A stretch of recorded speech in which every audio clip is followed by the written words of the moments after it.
Hello Kansas fans, and welcome to episode number 1 of the Let's Learn Leftoverture Guitar and Analysis series.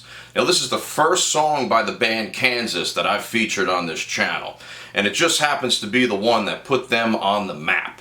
To those of you who are unfamiliar with this series, I will be primarily focusing on the guitar parts. However, since Kansas is a 6-piece band, there's plenty of other material from the other instruments that we can analyze. Anyway, enough babbling of things to come. It's time to get into every single note, every single time change, every single chord progression, and a full, detailed musical analysis of Carry On Wayward Son by Kansas.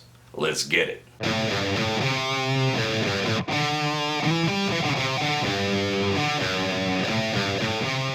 As we know, the genre of progressive rock always aims for bigger, better, and more. And Carry On Wayward Son is no exception to that rule. At a modest 5 minutes and 23 seconds in length, Carry On Wayward Son features 7 unique bits that make up the entire composition, making for one monster of a pop tune. And that's right, I said pop tune. This is a pop song, everybody. The tempo of the song remains consistent throughout, but toggles seamlessly between simple meter, 1 and 2 and 3 and 4 and compound meter, 1, 2, 3, 4, 5, 6, 1, 2, 3, 4, 5, 6. Let me give you a little bit of an example here. 1 and 2 and 3 and 4, 1 and 2 and 3 and 4 and 1 and 2 and 3 and 4 and. That's simple meter as opposed to compound meter, which sounds like this. 1, 2, 3, 4, 5, 6, 1, 2, 3, 4, 5, 6, 1, 2, 3, 4, 5, 6. Triplet, triplet, triplet, triplet. A triplet feel as opposed to a straight 8th note feel. In addition to that, we have 4 different guitar solos, an organ solo, and 4 chorus sections. Now ordinarily we would stop at 3, but these guys just had to be different, didn't they? Overall, Carry On Wayward Son is simply put a classic. One that remains remarkably consistent for having so many different sections. A lot of the times these prog bands like to cram so many different sections into their songs that they lose sight of the composition as a whole. Now this is the exact opposite story when it comes to Kansas and this song. They were able to keep it tight and keep it together, even with 7 unique parts making up the whole. Now they were able to marry the best of both worlds. The prog rock world, the prog rock world, the prog rock world, what is this, a Chinese restaurant? And the pop world together seamlessly. And that is a feat not easy to attain. I don't think there's any doubt that the most iconic part of this song comes in right out of the gate. That's right, an a cappella vocal, 3-part harmony sung by vocalist Steve Walsh and Robbie Steinhardt, keyboard and violin respectively. Now I believe that Steve Walsh sang 2 of these parts together as to keep it tight instead of having 3 separate members, and Robbie Steinhardt is in the middle. So with that in mind, let's take a look at the 3 separate parts that make up this iconic vocal introduction. We'll start with the lowest of the 3 harmonies and build our way up. Carry on my wayward son, there'll be peace when you are done. This is not the main melody, but it does begin on the root note of our key center. This vocal is based on an A-B-A-C format. Form A makes up the first and third line of vocals. Carry on my wayward son, lay your weary head to rest. These 2 lines are melodically identical. While both A lines land on the root note, the B line lands on a lower note indicating a completely different function. Here is Form B soloed. There'll be peace when you are done. Instead of landing on the root note, we go a whole step lower, which is the note G, or the flat 7th, or the subtonic of our key center. This resolves very nicely back into our tonic chord, A minor. The final line, Form C, is the capstone, which delivers the final blow to this incredible hook. Don't you cry no more. A permanent end to our sadness, coming right back home in the perfect way. The second vocal harmony comes in a 3rd higher on the note C, so our minor 3rd of the A minor chord sounds like this.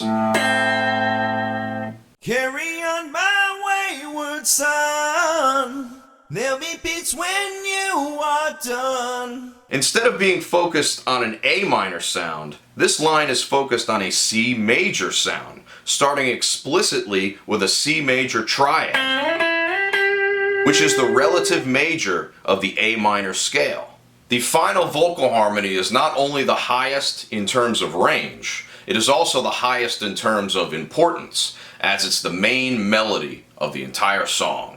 Carry on my wayward son. There'll be peace when you are done. Absolutely classic. What else is there to say about it? Let's start with a bit of a spoiler. Yes, there is a chord progression that is implied underneath this entire a cappella section. Even though we're not hearing chords, the vocal parts, all three of them combined, make triads, which are chord progressions that move around. Now we know that there's a chord progression because later on in the song we hear this exact same a cappella part, but it's not a cappella anymore. It's going to be on top of keyboards and guitars playing a chord progression. And here are the chords laid out for you. We have 4 of them in total, starting with A minor, moving to a C, to G, and then F. Let's hear that. Ready? So 4 very simple chords. Now, depending on which line is being sung, the F chord might be cut out in favor of an extended G chord. And we will go over that when it's pertinent. So let's rapid fire those 3 vocal harmonies on the opening line. Here's the low harmony on the root. Carry on my wayward son. Here's the middle harmony on the 3rd. Carry on my wayward son. And here's the main line up top. Carry on my wayward son. And all together, we get something like this. Carry on my wayward son. Now, if you couldn't already tell, these 3 vocal lines stacked on top of each other perfectly illustrate the chord progression going on underneath. Okay? Just like this. Carry on my wayward son. There'll be peace when you are done. Lay your weary head to rest. Don't you cry no more. That whole harmony just has a great flow, and the ending perfectly transitions us into what would become the main riff of the song. But before we get into the main riff, we have this little bass drum and snare drum rhythm that leads us right into it. And right out of that line, too. Don't you cry no more, boom, boom, da. Right on the word more, boom, boom, boom, boom, da. Or 1 and 3, 4. Big, giant downbeats right in there, and with that snare drum hitting on 4, leads us right into this riff that kicks off the entire song for the 2nd time. We've already kicked it off once with the vocal harmony, now we got to kick it off for real on the 2nd time with this guitar riff. Check it out.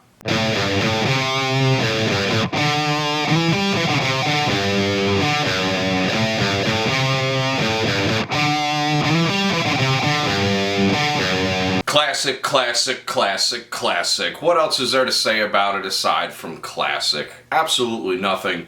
A lot of people on these YouTube channels, they like to overanalyze what the creative process was and blah, blah, blah. Well, guess what? It's just a great A minor groove. It just sounds good. That's it. That's all I got to say about that. Let's talk about the actual music. We're over on the 5th fret of the low E string, so that's the note A.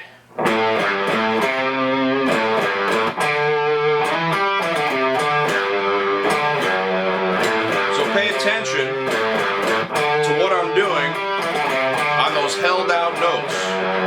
So basically we're adding a little bit of extra vibrato on each of the longer notes. So that's this, 3rd fret, 5th fret, 3rd fret, 2nd fret. All of those notes get a little extra wiggle to put some sauce on it. Now, we're basically just in an A minor pentatonic position.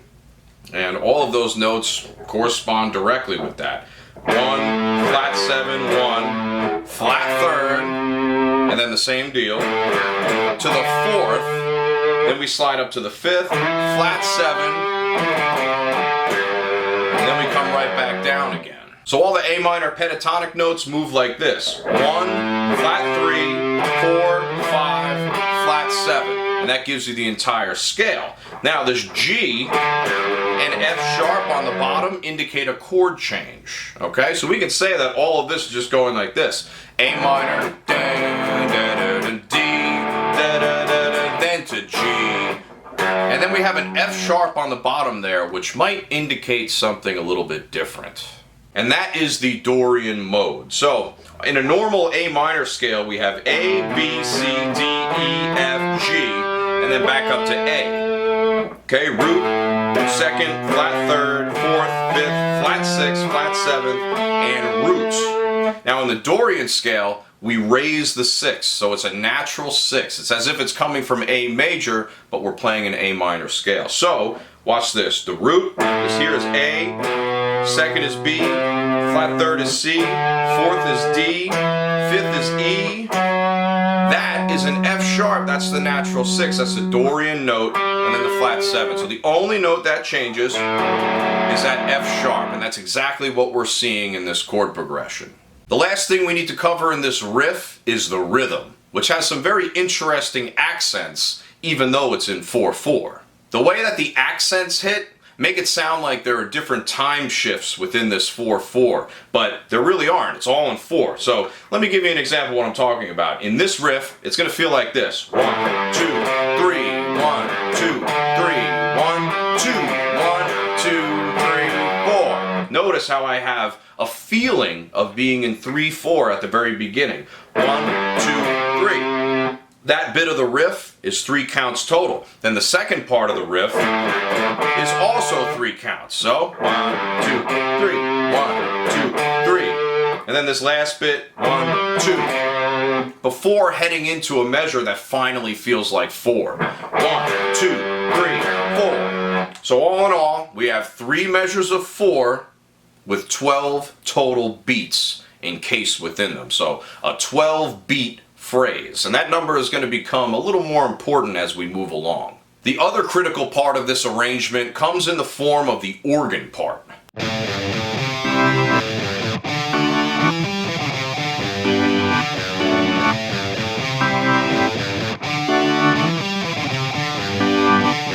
The riff holds out on the upbeat of beat 2, 1 and 2 and, while the chord hits hard right on the downbeat of 3. 1 and 2 and 3.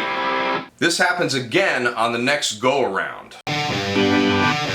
This time, however, the chords land on beats 2 and 4 of the measure. We now know that because we have the organ in there playing the chords that there is indeed a chord progression. So let's sing that riff on the bottom of these chords. Ba-dum-bum-bum, ba-dum-bum-bum, ba-dum-bum-bum, ba-dum, G.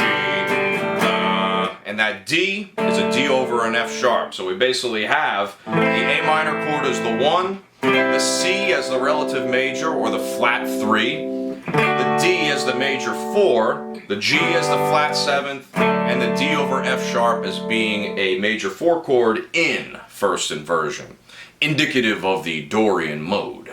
Immediately after that iconic riff, we hit into yet another iconic riff in a different meter.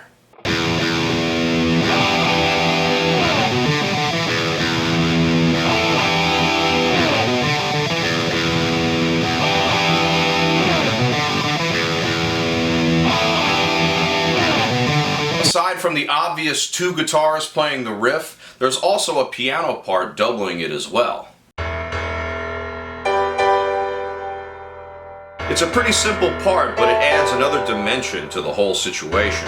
The higher voicings and almost regal feel add a level of sophistication not found in the guitar part. Before getting into these guitar parts, we have to talk about the rhythm first. This riff is in 12/8, which is a compound meter. All that means is that the beats are divisible by 3. That sounds like this. 1 2 3 1 2 3 1 2 3 1 2 3 1 2 3 1 2 3 1 2 3 1 2 3. The downbeats land on every 3 notes. Here it is in context with the riff. 1 2 3 1 2 3 1 2 3 1 2 3 1 2 3 1 2 3 1 2 3 1 2 3. It's still counted as 4, but with the triplet feel. Conversely, the previous riff and the riff that will follow is in a simple meter. 4 4. 2 3 4. Here's the counting for it. 1 and 2 and 3 and 4 and 1 and 2 and 4 and Literally simple. Still 4 beats divided into 2. So here's a comparison. Compound 12/8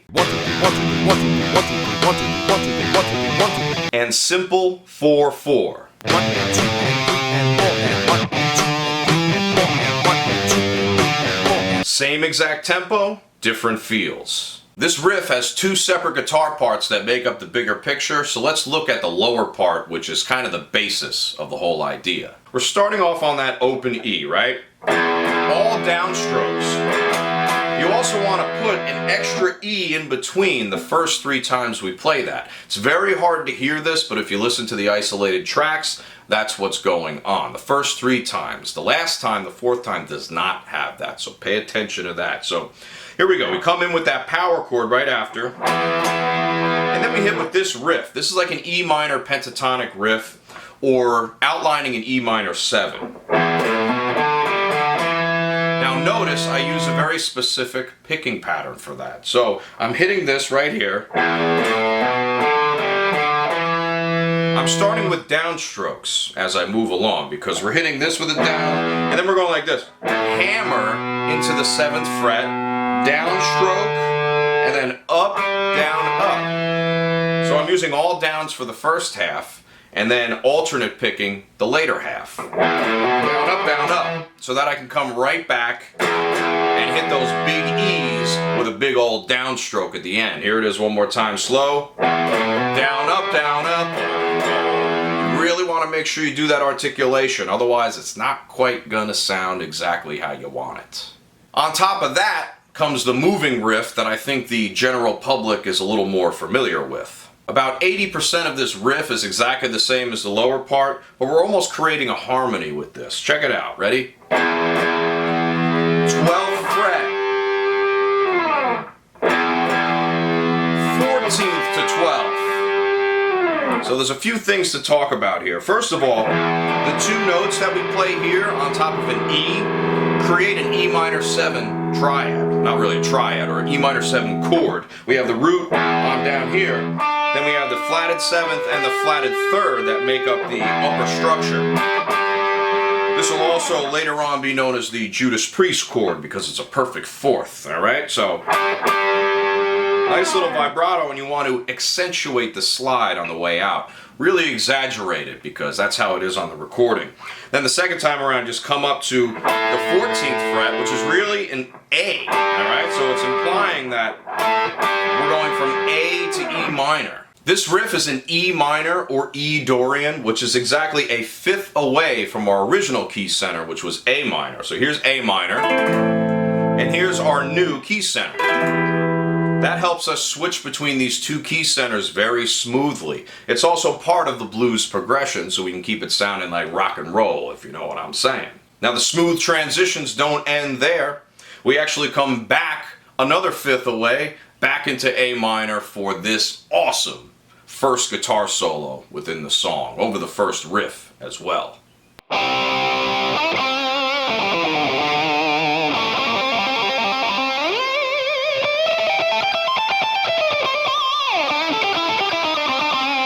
Although this solo sounds like your stereotypical 1970s blues guy solo, there's a little bit more to it that adds just a tiny bit of sophistication right up top. And here's the first lick.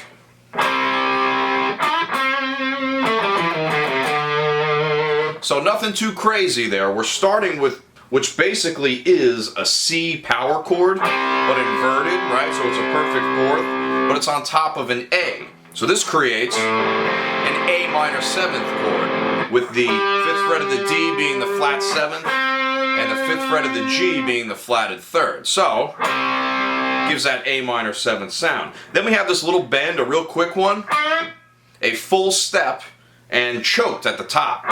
And coming down to the 5th fret of the G. Now this is the flatted 3rd of the A minor. Alright, so we're resolving down to that once again. A minor 7th, flat 3rd, and then into this little run here.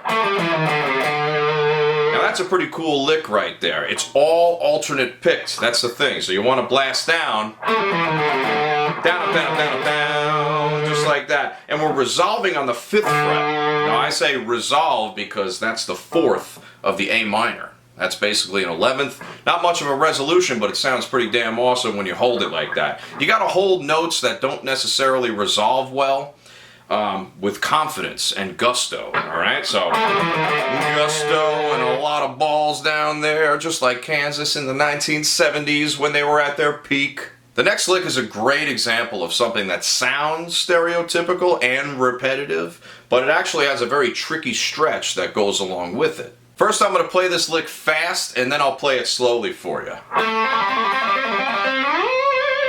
That's the fast, now let's play it slow. Look very carefully.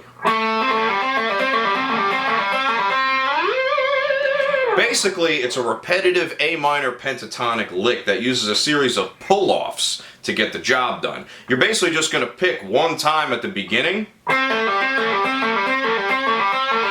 then go 5 times through before ending on the 5th fret again. Okay, this is basically an A minor 7th arpeggio with the flatted 3rd being here, the root, and the flatted 7th. So, A minor 7th. Alright, so just make sure you're getting those pull-offs and literally pull off the string. That's what you really got to make sure you're doing. And then once you get to that slide, you have to go all the way up to the 17th fret of that same string. So you got to make sure you're being totally accurate. That's a full octave jump, alright? So a massive leap all the way up into the higher register. The next lick is where things get kind of fancy. And this one comes off that big slide. Watch.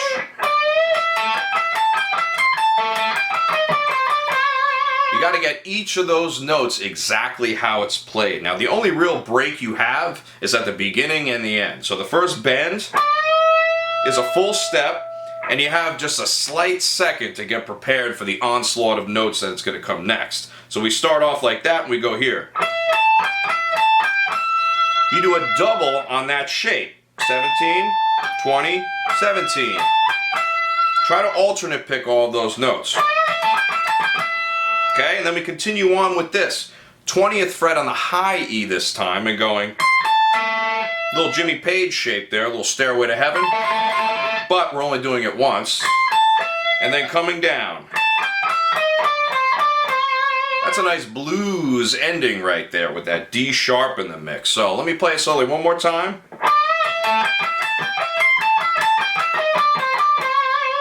Very, very, very cool. And once again, that resolves on the flatted 3rd. That appears to be a pattern here, and we're going to see more of that. So this lick continues on and goes down the octave into another iteration that sounds very similar. And here it is slow. Alright, so basically the same deal except less notes. We don't go to that second half like we did the first time. Check it out, ready? You're going to bend on that 7th fret, and then you're going to skip up here. And then go down the blues line. So still a repetitive line. And resolving on the exact same note. That flat 3rd is the hinge of this entire solo, harmonically speaking, of course. So from an analytical perspective, there are a couple of key takeaways from this solo. Number 1. The 12-beat phrasing of the riff requires an extra lick to be performed to finish off each line. This gives it a feeling of being slightly longer than it should be, but it works. Number 2, the flat 3rd of the A minor chord is the favorite note of the soloist. Here's all the flat 3s, check it out. Flat 3rd, alright, then we skip around. That's not a flat 3rd. Not a flat 3rd. Flat 3rd! Another flat 3rd, watch. Flat 3rd, back down here. Flat 3rd. So that's a lot of flat 3s to be in one solo. Let me play this entire thing for you slowly so you really get the idea burned into your brain.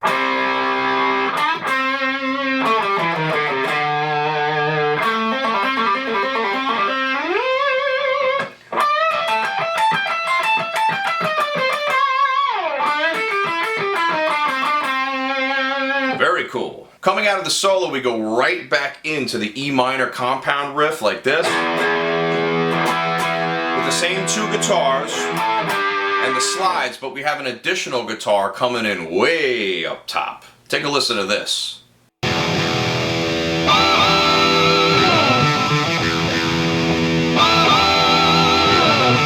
So yet another smooth transition back to a different key, E minor, which is familiar, but it's still another change, with something added on top. And here it is, just goes like this.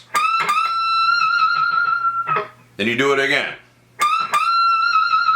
Make sure you add plenty of vibrato on there and let it fade off into the distance naturally. So this is actually the highest fret on the guitar if you're playing like a Les Paul or something, which I believe Kerry Livgren was playing at the time. And yeah, we got to bend it a full step all the way up to the note E, which is the root. So it's the highest root that we can pretty much get. So, tons of that vibrato.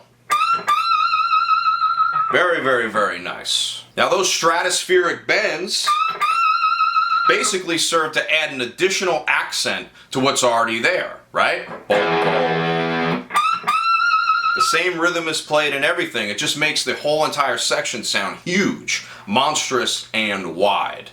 That also prepares us, after the second time, to get into this unique transition that happens, which is actually the most sophisticated part of the song thus far. Check it out.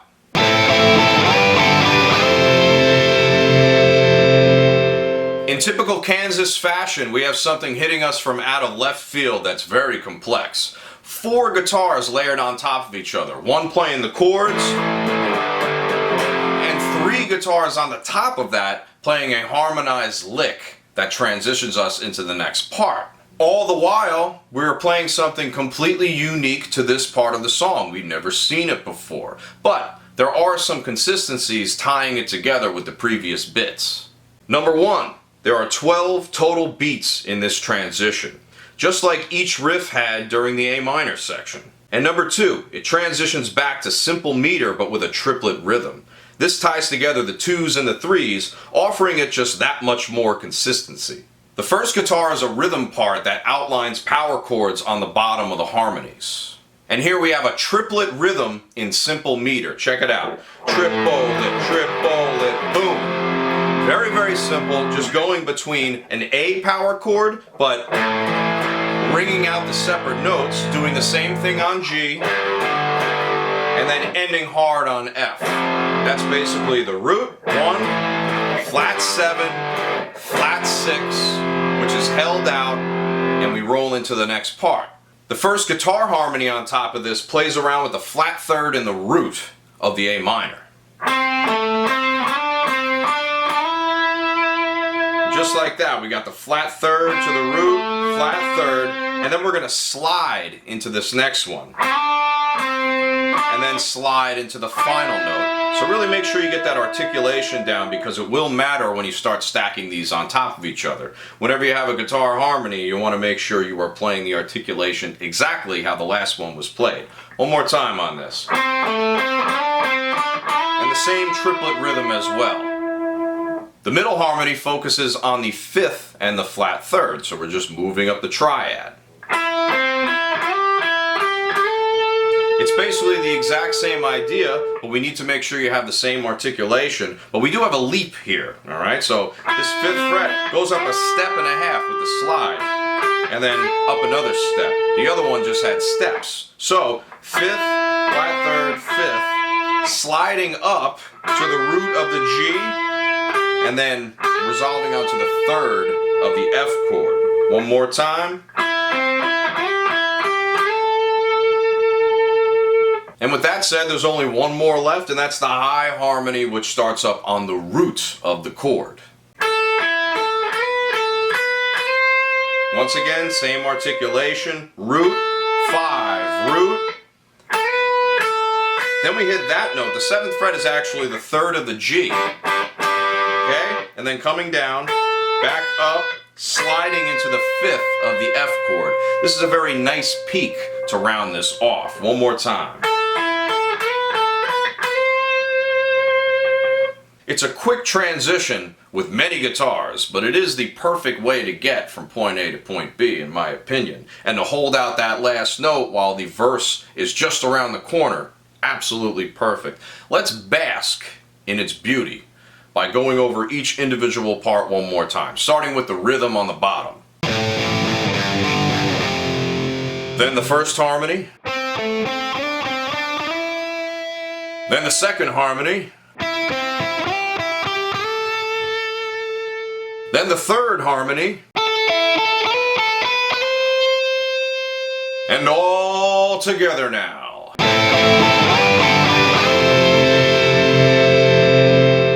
It's incredible how such a short-lived little bit could be so meaningful and impactful to the song.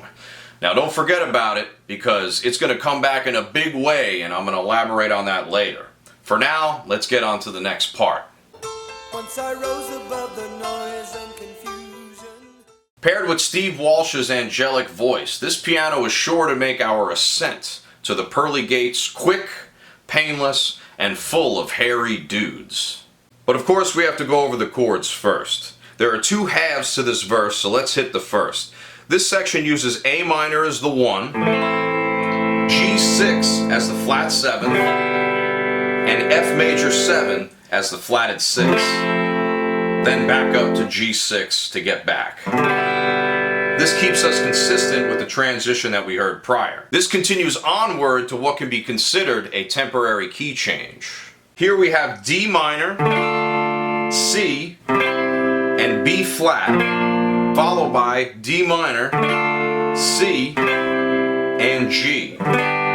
Because of that B flat, there's a couple of different ways to look at this. We can see the D minor as the 4 chord, the C as the flatted 3, and the B flat as the flat 6 of 4. Or better yet, we can just say we modulate it to D minor. That would make D minor the 1, C the flat 7, and B flat the flat 6. This gives us the exact same progression as the first half, the A minor, G, F, and G. It's 1, flat 7, flat 6, flat 7. Here, D minor, C, B flat is the same exact thing but in D minor. This 1, flat 7, flat 6 progression is what later will become the Iron Maiden progression. That's right. Kansas has not just influenced many a prog band or many just a rock band, but they have influenced the metal world as well. And I think they influenced it a lot more than people give them credit for. Just imagine this verse, but in the style of Iron Maiden. Check it out with a gallop. Just to get a glimpse beyond this illusion, I was soaring ever higher, but I flew too high. Obviously, we got to take that voice up the octave, but I can't sing like that. Bruce Dickinson, you can take charge and do that yourself. I'm not going to do that work for you because I have a deep voice, and I'm not going to risk breaking my voice, my extremely gravelly, bone-shattering voice, just for your sake, Bruce Dickinson. It's not going to happen. Anyway, coming out of that, we have to get into the next portion of the verse, which sees the entrance of the bass, the drums, and this incredibly hard to hear finger-style guitar part. Enjoy.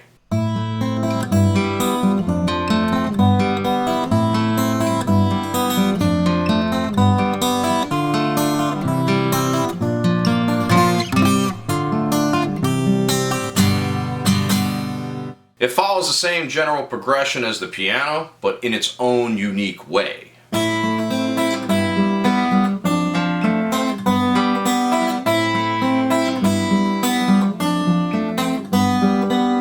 A very nice melodic play on the same idea, with that descending line coming downward. Listen to how the top note descends. Stays the same, comes down, down, down. Very, very nice. Now basically what's happening here is we have three very basic shapes, or I should say four basic shapes. We have the A minor going like this, where we're going to pluck these two, the A and the E. That's the root and the fifth. And then you're going to do the triad right inside there. You're going to hold down the A minor chord as you normally would. And then we're going to come down to here, which is also called a G6. Alright? We could also call this an E minor in first inversion, but we'll call it G6 just for simplicity's sake. Chest it out. Chest it out. Check it out. Alright, so coming from here. And there you just have a slightly different picking pattern. You're actually coming down on the last note instead of going back up. And then we hit this chord. This is the one that caught me by surprise. It's actually a D minor over an F, like this. And then resolving quickly to a regular F. Alright, so a lot of classical style inspired chords here. This is really a D minor shape on top of an F. You could also call it an F6, but I'm going to say it's a D minor over F because it's pretty definitively there. Then we come right down to an F chord. That's like the 4 chord in first inversion, and then right to the flat 6 chord at the end. And then here, we come back into our inverted E minor chord or the G6 chord. Like I said before, it's an incredibly melodic idea. Let's play these as single notes so you can hear what I mean. Check it out. Ready?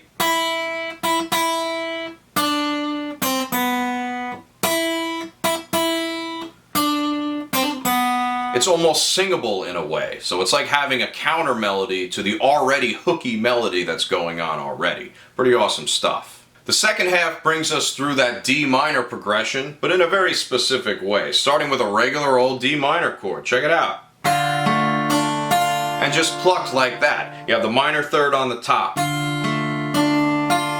And then going to the C chord, where we play the same 3 strings, but we got to bring it to the A string. Check it out.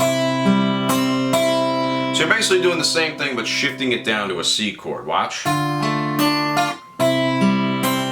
And the same idea on the B flat, where we're going to go like this. So we have to go to the D string for that one. So B, D, G, B. And then right after you're done doing that, you have to do these quick sweeps with your thumb. You got to sweep it with your thumb. Check it out. Now this is incredibly difficult if you're not sure how to do it. You have to hit all 5 of those strings. Look at this. That's pretty crazy. So you have to bar with the pointer finger and simultaneously not play the high E string with your pinky. Now I'm having my pinky barred like that and leaving room for the high E string on top. But, you know, there's other ways you can do it. You can do it with all 4 fingers if you want, like this. Depends on whatever's easier. I think it's easier for myself to do this, but if you can't bend your pinky that way, then the other way is perfectly fine. Okay, now the ending of that takes on the same D minor. And then this C chord, we're going to play a different voicing. We're playing almost a classically inspired power chord here. We have the G melodically on top. Alright, so in order to do that, you have to hold down all those notes. And then we hit a nice G chord like this. And you want to hit it with your ring, middle, and pinky there with the open B. And all the while, we're basically using a half note rhythm. Alright, every 2 beats is a chord change for the most part. So I'm going to play through the entire thing and keep that in mind as I'm playing through. Half notes, 2 beats apiece. Check it out. Ready? A minor, G6, D, G6.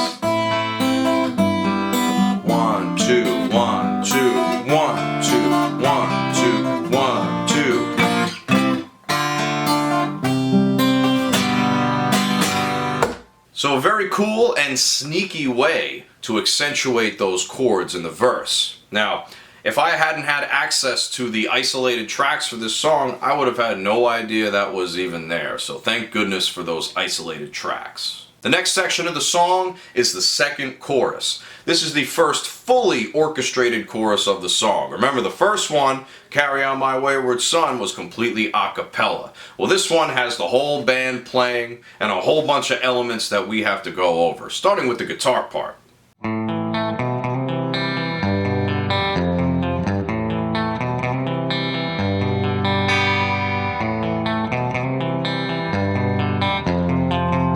It's a simple little pattern, but it works for what we're trying to achieve. Here's the first half slow.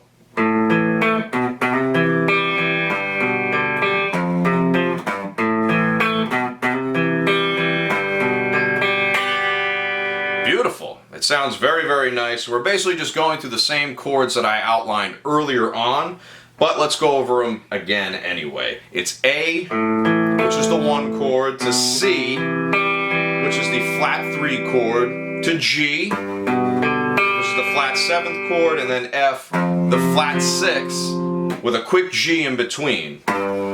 Mostly power chords here. A power chord, C not power chord, and then a G, not power chord. So I think I was wrong on the power chords, but that's okay. They're very simple chords. They're small and compact. Even the triads are compact, all right? So that's basically all that's going on here.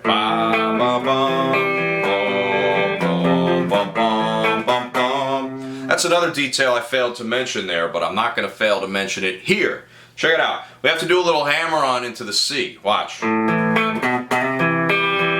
So just a little bit of a detail there, and you don't want to miss that, all right?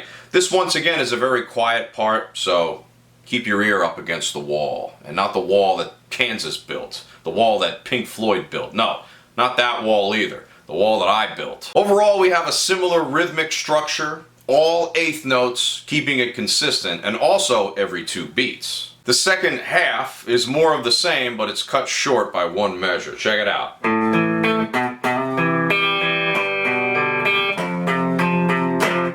We end on that F chord instead of going through the progression again. So one more time, we have A5, hammer to the C, to the G. Then you go up and down the F5 arpeggio and then just hit a nice sharp one right at the end for Don't You Cry No More. Now the interesting thing about this, like I said, it's cut off a measure short. Alright, so we basically have a 7-measure phrase that makes up this whole chorus. Very interesting. Usually it should be even, it should be 8, but it's not. It's 7. It's a very basic and unassuming little arpeggio pattern, and it's cast off in the background of the mix. Like I said, it's very, very quiet. You have to have your ear against the wall to hear it. Now there's a very specific reason for this, and it lies within the piano, which sounds just like this.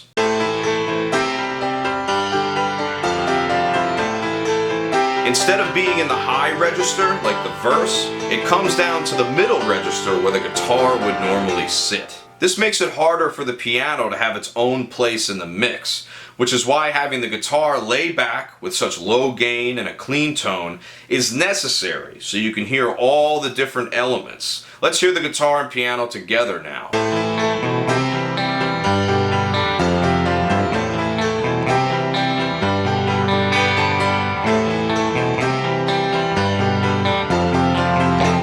There's yet another thing that the piano does compositionally that helps to enhance this bit as well, and that's within the endings of each section. Listen now to the end of the verse. And now listen to the end of the chorus.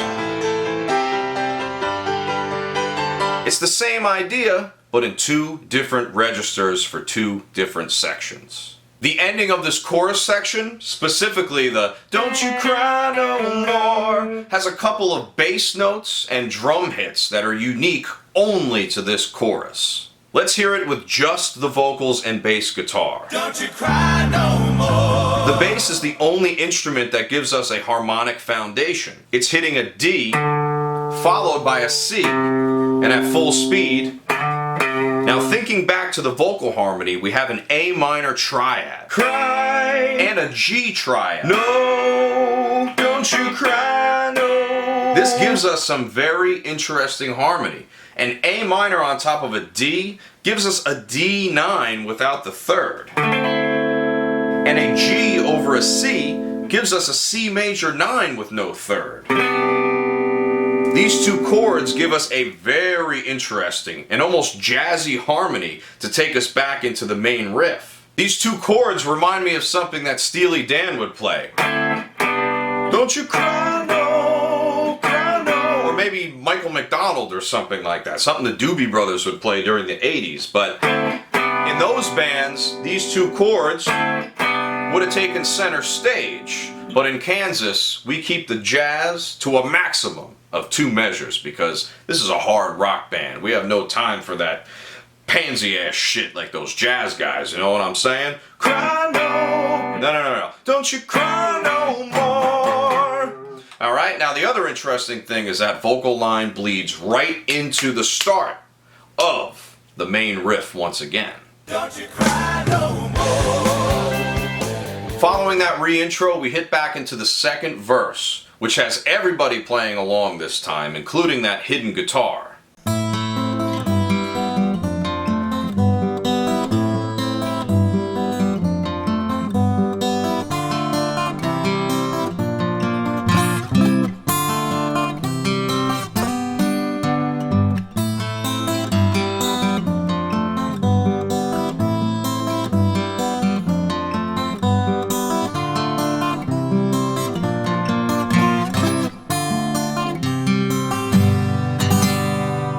only difference is within the two separate endings that, well, end these two verse phrases. So check this out. I'm going to play the endings for you. First ending.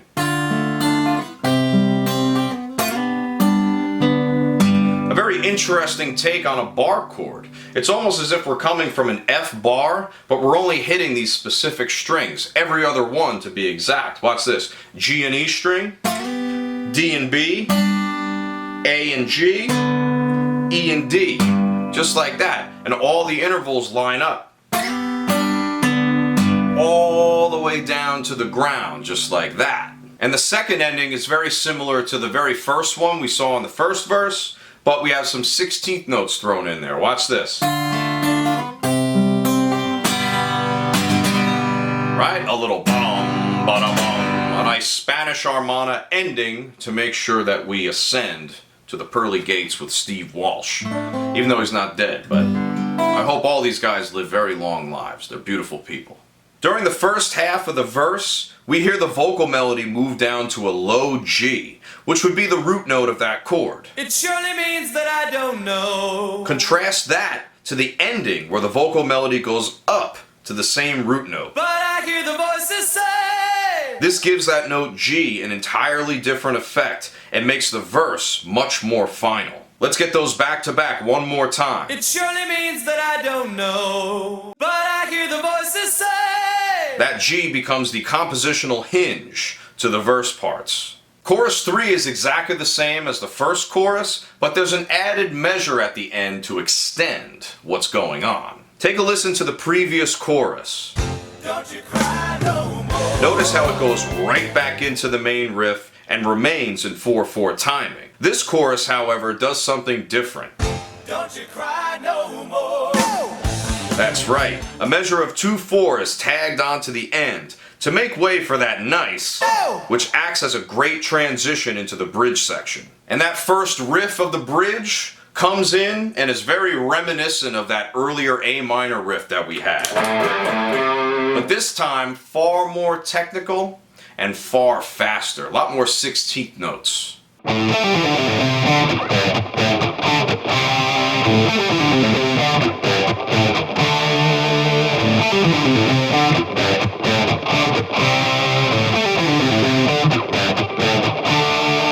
For organizational purposes, we will call this bridge A. And here it is slowly.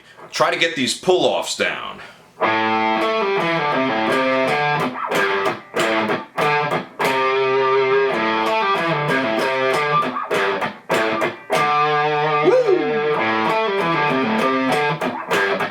Repeats again.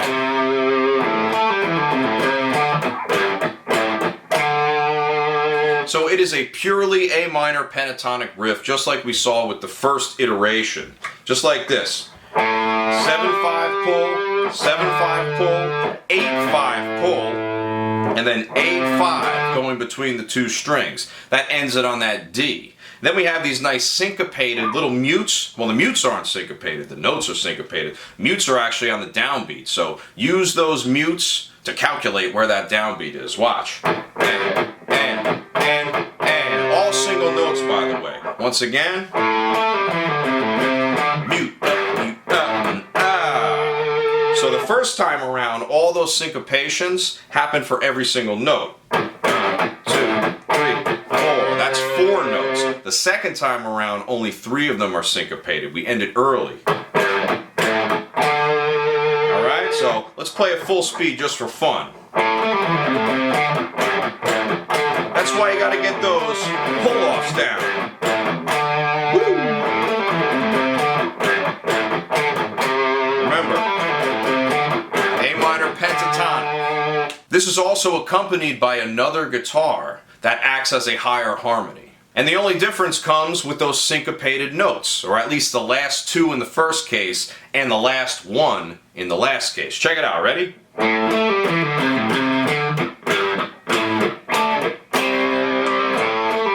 the wrong pickup. But you see what I'm saying? A very simple and subtle difference. It kind of reminds me of that compound riff,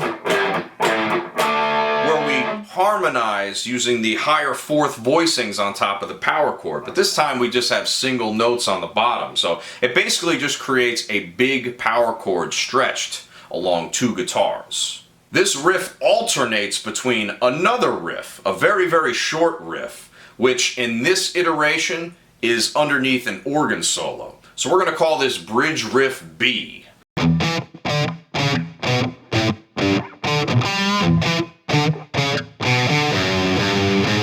So you thought that last riff was syncopated? This riff will surely tear down your preconceived notions of reality. Aside from the first note, pretty much everything is syncopated here. So, and you also want to keep a very tight pick here, almost like you're about to do a pinch harmonic, but you're not. Really, really, really light and sharp. Watch.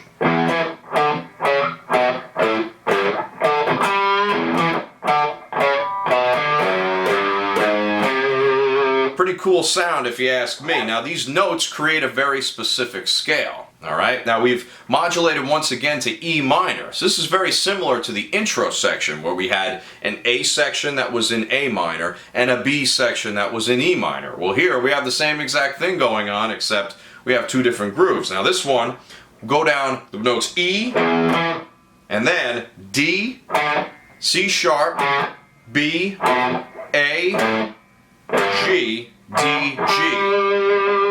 This is the root, flat 7, the natural 6 at C sharp, the 5th, the 4th, the flat 3rd, flat 7, flat 3rd once again. So this is basically the E Dorian scale descending all the way downward, right? Root, flat 7, 6, 5, 4, 3. Now that last part, it looks like a G power chord, right? Well, guess what? It's not actually a G. It's part of the E minor. All right? So this, the G is actually a flatted 3rd, the D is the flatted 7th, and the G is the flatted 3rd, creating, well, you guessed it, an E minor 7th. Very similar to the other intro riff. Watch. Same sound. Just lower and in a lower register. Lower and in a lower register. You know what I'm saying here. Coming around for the second half, we have another ending for the next bar. Check it out.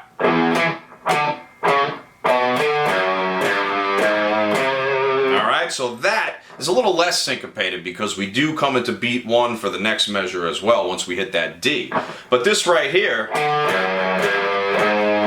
is a very, very interesting type of idea. It kind of reminds me of Hey Joe by Jimi Hendrix. Remember this?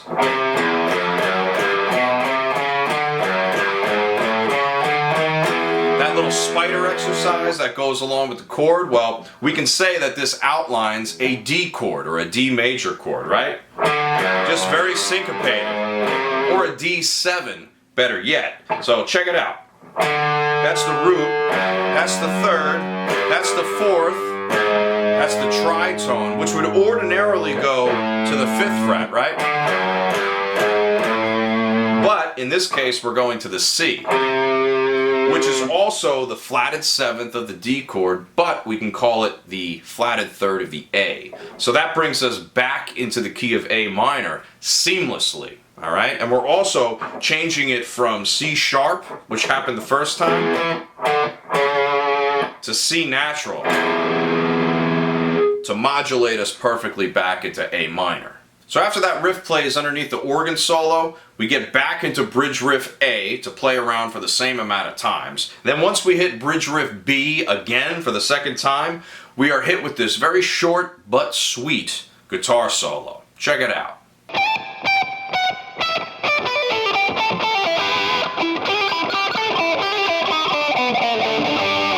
This solo follows a similar pattern to what the riff underneath plays. So that very first bit, the first lick, which is basically just the first 4 notes, is very simple. We slide into the 17th fret real quick, staccato style, down to the 15th, 14th, and the 12th. That's basically just going down the E minor scale, starting on the 4th scale degree, alright? So we have A as the 4th, G as the flatted 3rd, F sharp as the 2, and E as the 1. So that's simple enough, but the hard part lies in something a little bit different. The hard part comes when having to interact with the rhythm guitar. whereas this lead is on the downbeat. The rhythm guitar is on the upbeat. This creates a really cool ping pong effect between the two parts.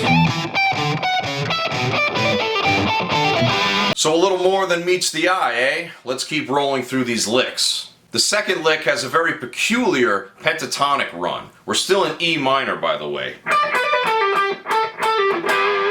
So you want to make sure you're doing this.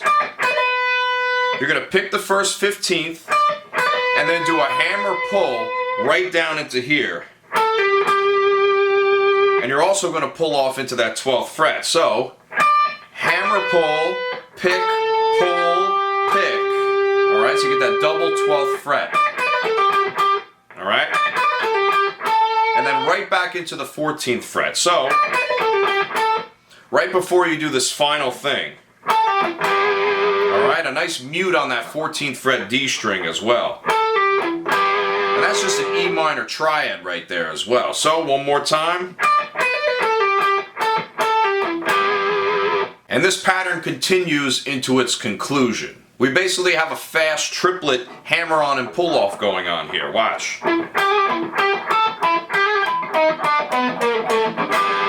Now that very first one going like this, we're actually going from a G to a G sharp. Now that's the minor third going to the major third, so E minor to E major. And then immediately encircling it, going to the sus4. And then by the time we hit it the second time, we do the same exact thing, and then we do this on the way down to finish it off. Chromatic. Alright, very, very cool. Very, very cool. Just a little chromaticism coming down to the bottom. So, hammer pull, 14, hammer pull, chromatic, and then we have a nice syncopated double stop at the very end, and that lines up with the riff that we hear underneath. So with that in mind, let's hear that solo nice and slow. Here we go.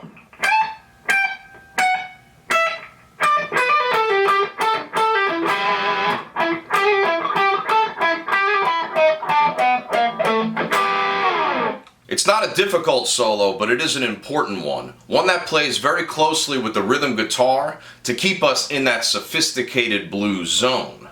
Now, the sophistication doesn't end there. At the very end of that solo, we transition back into the main riff. Once again, right? We use a very specific note. We do this. Now that last slide is actually a G chord. Alright, so we're using the G as a flat 7 to get back to the main riff. You hear how smooth that sounds? We're using a whole step resolution from G to get back to A minor, which we've seen plenty of times in this song already. After repeating the main riff once again, we come into the final verse of the song, which has an entirely different arrangement than anything we've seen so far. The first verse started completely bare, with the piano being the only support for the vocal. Once I rose above the noise and confusion. The second verse saw the drums, bass, and guitar come in with a halftime feel. The third and fourth verses nix the halftime feel for a more upbeat idea. And then this verse comes in full force with two overdriven harmony guitars, more rhythmic variation, and soaring vocals. And let's not forget about this final line sung by Steve Walsh at the end of this verse. Surely heaven waits for you. An untouchable sus4 resolution. Now that we really understand how this verse part has evolved throughout the song, let's put a microscope underneath the two guitars that harmonize each other.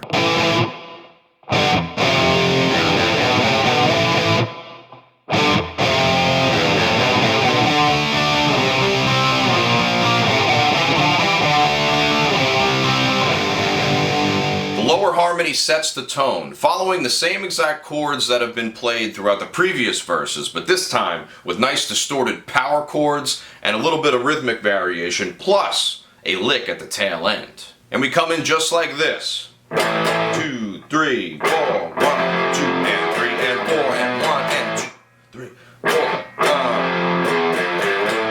Now that's only the first half of it, but let's go over those chords anyway. Like I said, all the same chords, A5 being hit like that, one and. Alright, and then on the fourth beat, we're going to hit a G, leading down to F. 1, 2, and 3, and 4, and. We do this little natural note type of thing, moving upward, going E, F, G, A, B, starting on the upbeat. So that's just going up the A minor scale. Using those notes. We can also call this the F Lydian scale as well because, well, we're on an F chord. A nice change of pace from the straight half notes that we had earlier on. And we're also harmonizing the power chords on the fifth of that chord. So check this out. We're starting on single notes like this, 7th fret of the A, 2, 3. Then we're harmonizing the lower part in thirds.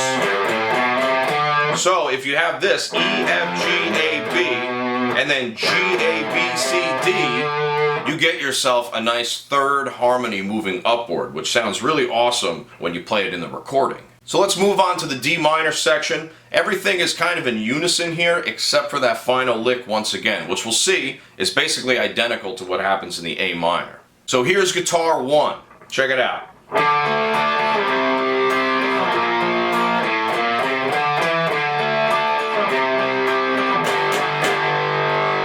Part of that that's actually harmonized is the very end, but we are arpeggiating these power chords this time. 3-note power chords starting on D, D, C, B flat, and as soon as you hit that peak, you go right into the riff, or lick I should say. Then the second time around, after the C, you just hit that G, boom, boom, boom, which leads right into the next chorus. Now the next guitar, alright, the guitar that harmonizes it, does everything exactly the same like this. But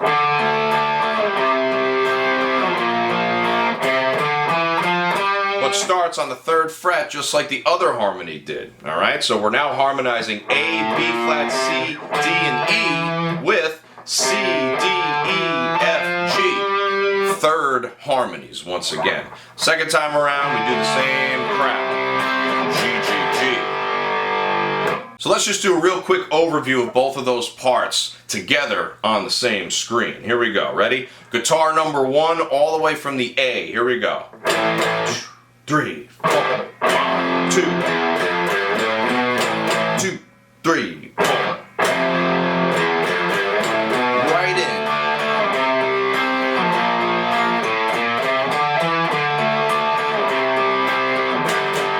Very nice. And the second guitar. Here we go. Ready? Harmonized. In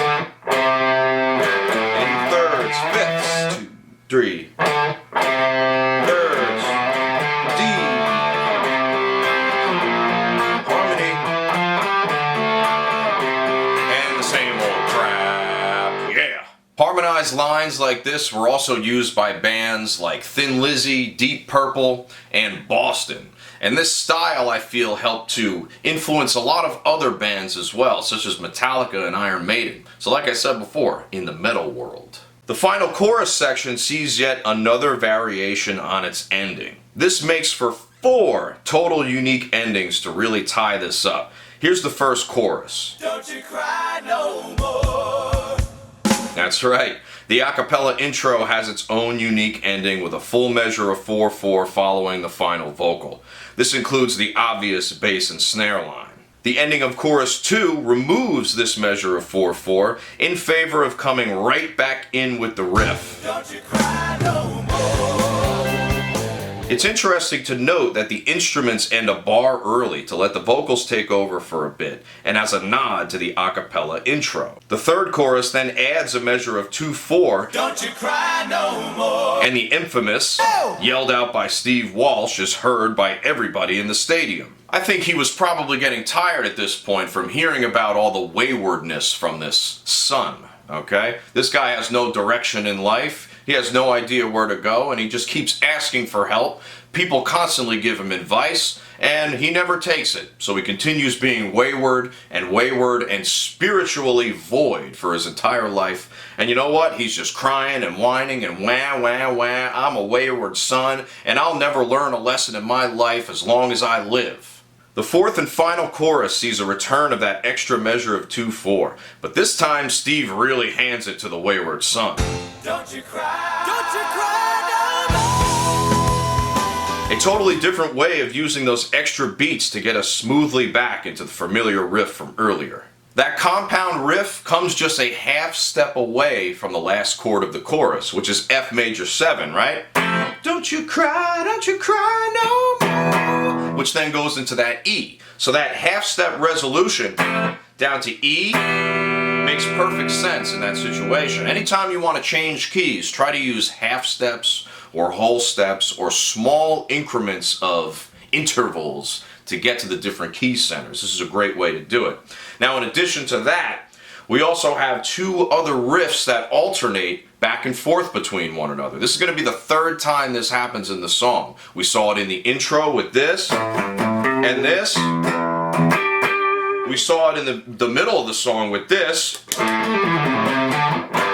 Right? And of course, this is the B section. Right? And we're seeing it again one more time with two other riffs that go back and forth. One of them completely familiar, the other totally alien to us.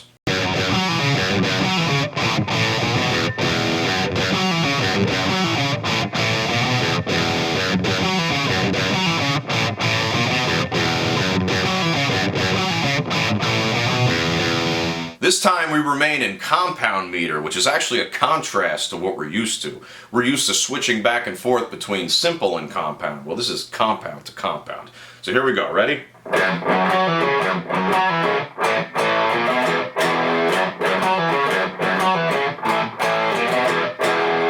that just repeats.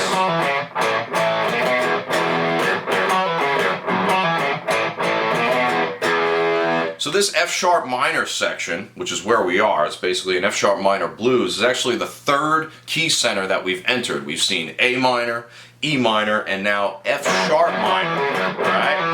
With a little chord progression here, alright? Now we're actually hitting, in addition to that F sharp minor, an A power chord, which is the relative major or the flatted 3 chord, going up this chromatic idea. So we're actually moving up from A sharp to B, but using the B as the 5th of the E chord. Alright, so immediately after hitting the B, we go right into an E chord. So it's almost like a second inversion E chord for a hot second. Check it out again. Pretty cool. There's a little more to the story here than meets the eye. We are now in an F sharp minor key center. Alright, coming from an E minor. But really, if you just take the bass note, E going to F sharp, that's just a whole step. And that's in contrast to the half step motion that we saw out of the chorus, right? Which, as we know, worked out perfectly to get us into E minor. But getting us out of E minor into F sharp just requires a nice whole step motion. Pretty simple, right? And it's just a little bit of a magic trick. A lot of this stuff is just magic tomfoolery, alright? Maybe not tomfoolery, but wizardry, okay? The wizards are masters of tomfoolery here. If we come from A minor and switch to the parallel major, we get A major. This leaves us one more move to the relative minor, F sharp minor. And that helps us to achieve our current key center. So in short, we have an A minor going to the parallel major, which then goes to the relative minor. So 3 moves that bring us from A minor into F sharp minor. 2 keys that really shouldn't exist together at all, but they do. Now before getting into the solo that lays atop this, I want to get into the final transition back into the E riff from the F sharp, so check it out. It cuts off that last part, so I want to take a little deep dive into that. Remember how we've been seeing that extra bar of 2/4 scattered about, especially at the end of the choruses? Well, we have another one here, but this one directly links the 2 riffs together seamlessly. I'll play the transition first.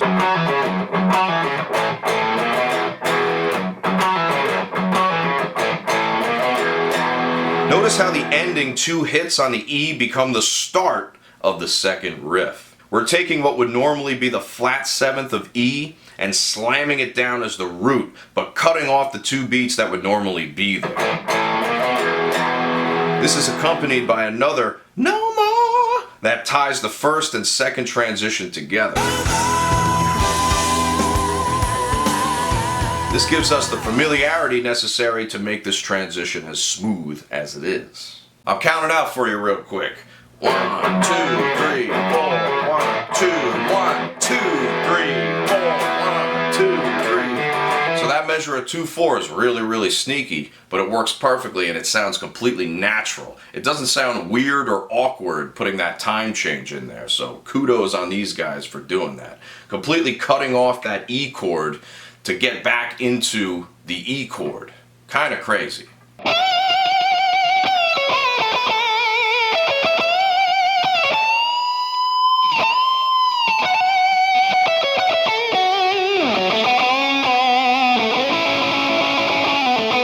Yet another bluesy moment in this song, but this time brought to you by Kerry Livgren, the song's Brainiac. So we're in F sharp minor pentatonic just like the riff, and we're starting with this nice big bend.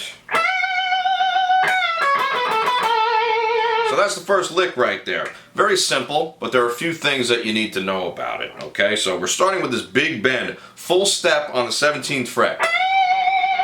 And basically we're going to take that and you're going to add tons of vibrato to it. Ready? Watch it again. Alright, then you're going to do a release to a little pull off, and then you're going to pick every note from here on out. Bend, release, and then that 14, 16, 14 right there. So, you see that? Boom. That wasn't right. Let's do it like this. So lots of picking going on there. All downstrokes as well when you're doing that enunciation of the notes. And remember from the solo earlier where we had all those minor third resolutions? Well, we're doing the same thing here. Look. That A is the minor third. The second lick comes off of that with even more bluesy stuff. We have a little pickup to another 17th fret bend like this. All picked, and then we do a quick bend, release, pull off really fast, so. And then right into this monster bend. Check this out. It starts with a whole step, and then gradually increasing to a step and a half, basically. Here, let me play that for you again.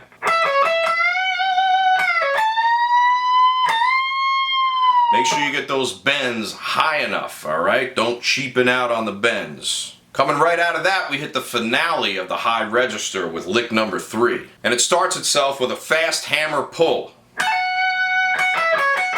Alright, just moving down that same position, but with the proper enunciation, the proper articulation. Hammer pull, and then right on the next downbeat here we just go down the scale like we normally would, then we come back up to the top and do this. That's almost like an F sharp minor 7 arpeggio right there. If we play that as a full chord, that's basically the root, flat 7th, the flatted 3rd, once again, going down to the root again. So, and you want to delay that root note slightly as well. It's a little bit syncopated, so don't get confused when you're not landing totally on the downbeats here. And skipping notes that you would ordinarily hit on the way down like this. We usually want to hit every note in the pentatonic scale, but here we're just skipping down. We're like, nah, 1 note per string. That gives us extra style points and a big time boost to the character of these guitar solos. The last lick comes in on the lower octave position, just like this.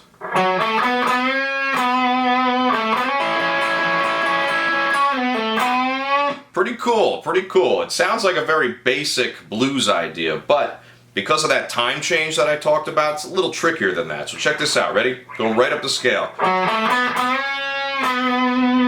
Alright, just a nice bend, release, and basically picking. And then, before you hit this, we have a pickup. Alright,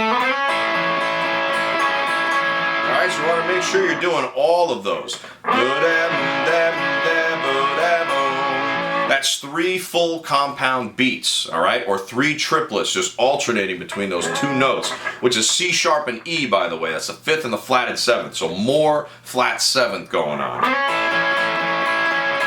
Before we finally slide out,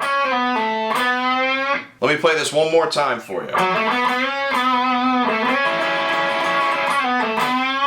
Notice how we just kind of choke that at the very end. And that ending to the solo really does feel abrupt. It feels like it's just being choked out of existence and then disappearing forever. Just like the chickens on the farm that the Kansas boys would never harm. Another change comes into the riff at this point, and it's in the form of those high bends that haven't seen the light of day since the beginning of the song. Earlier on, we saw the 2 bends come back to back like this.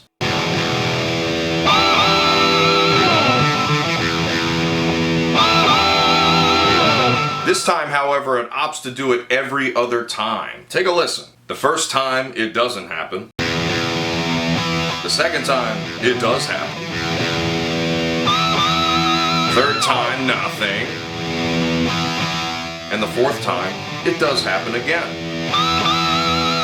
Just another tiny variation worth pointing out. The other cool thing that happens here is in the drum part. Check this out.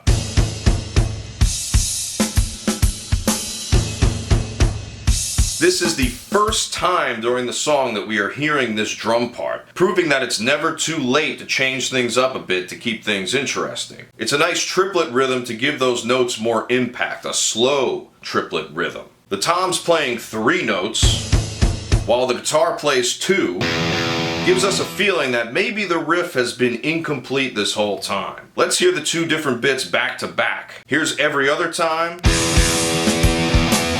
And here's the final time. Alright y'all, we have one more guitar solo to go and we're all donezo. Let's get into guitar solo number 4.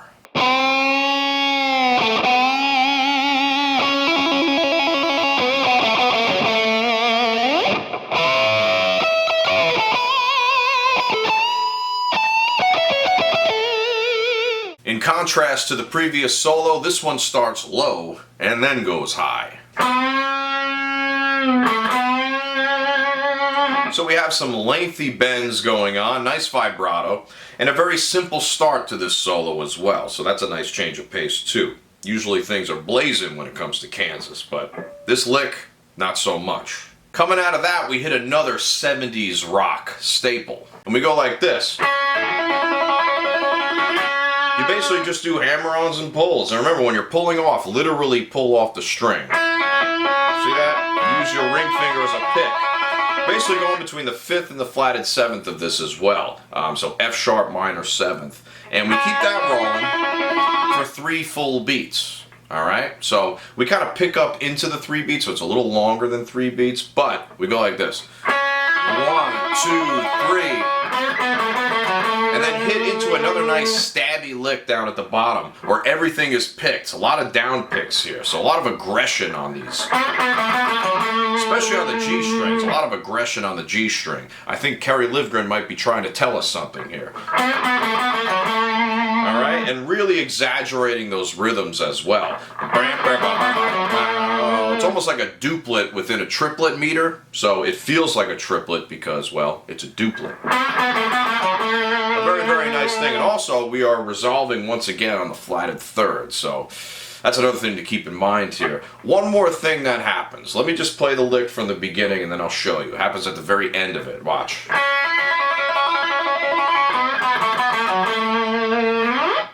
We have that big slide that happens right at the end. More style points, alright? And that's all you gotta do. You just gotta chop it off right at the end, right at the top. And this hits into yet another 70s rock staple. And this staple comes in the form of the Leonard Skinner double stop. Check this out. Alright, so make sure, tons of vibrato at the end there, but before we get there, at the beginning we have this. We have basically a double stop with one note bent and the other note static. Alright, so this high note, the 17th fret, which is E, that's the flatted 7th, is going to remain the same. All right, so that's going to remain still the whole time. Then this middle finger is going to bend up a whole step. And then you're going to grab the 17th fret twice and then release it to get back into the lick. Where you then hold the 16th fret, which is interesting because that's a B. That's actually the 4th or the 11th of the scale. So not the most elementary note to end on, but hey, doesn't matter. We don't need that. It's rock and roll here, man. We can do whatever we want. Check it out. Very cool. The final lick comes in with a similar big bend idea that we heard in the other solo. So let's check that out. It starts with a pickup coming out of the previous lick.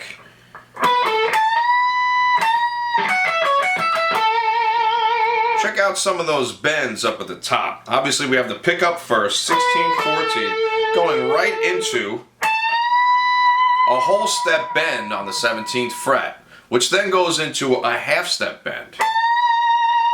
Alright, so you do the whole step bend, don't release it fully, and then hit right into the half step bend. This actually creates a bit of a minor and major conundrum because the static note here on the 17th fret is the flatted third of the F sharp minor. When we do a whole step bend, it brings us up to the 4th, alright, so a sus4. When we do a half step, it brings us to an A sharp, which sounds like this.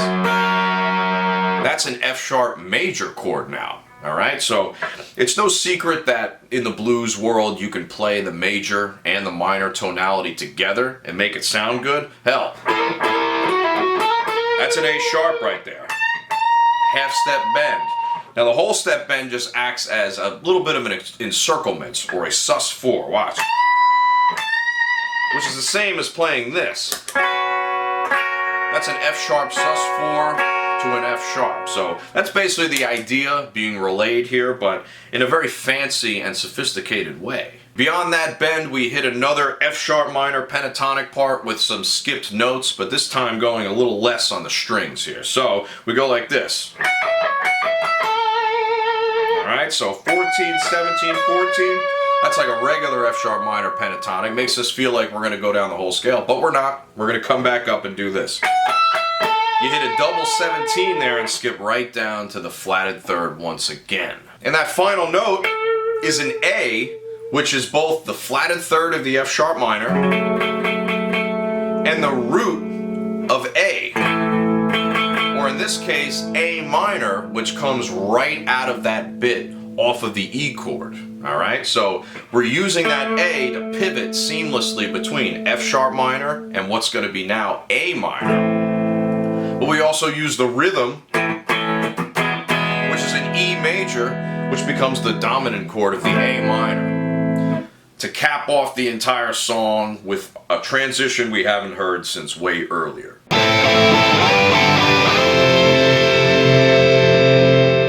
And that single note A helps us get from F sharp minor to A minor seamlessly. That's the whole idea here. And of course, the ending, just like the other transitions, A minor, G, F major 7.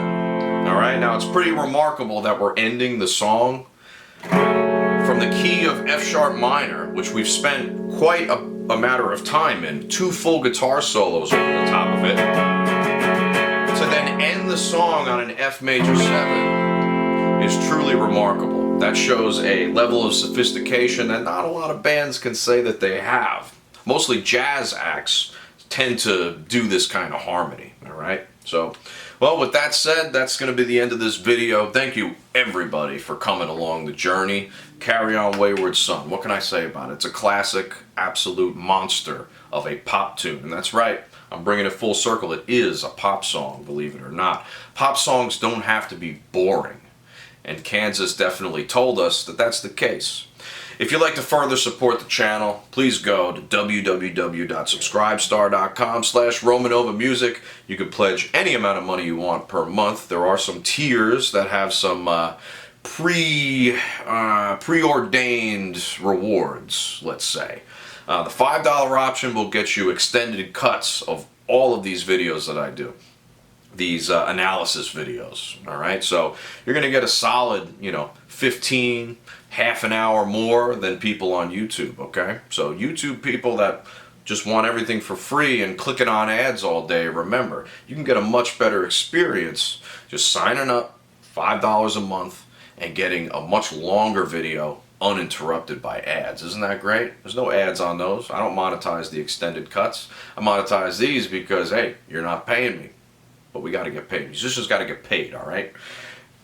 You can also support the channel by leaving a tip on a tip jar. That's a one-time donation. And you can go to my website as well. I give lessons there, private instruction. So if you're really struggling, you can come to me directly for help and we can work something out. Other than that, though, I'll see you around on the next one. I got plenty of things going simultaneously here, so, bear with me as I try to get everything done that I'm trying to do. I'm currently in the midst of 3 killer albums, so please give me some patience. Offer me your mercy, please. Anyway, magnanimous. Be magnanimous. That's what I'm trying to tell you. All right, well, that's going to be it. Peace out, everybody.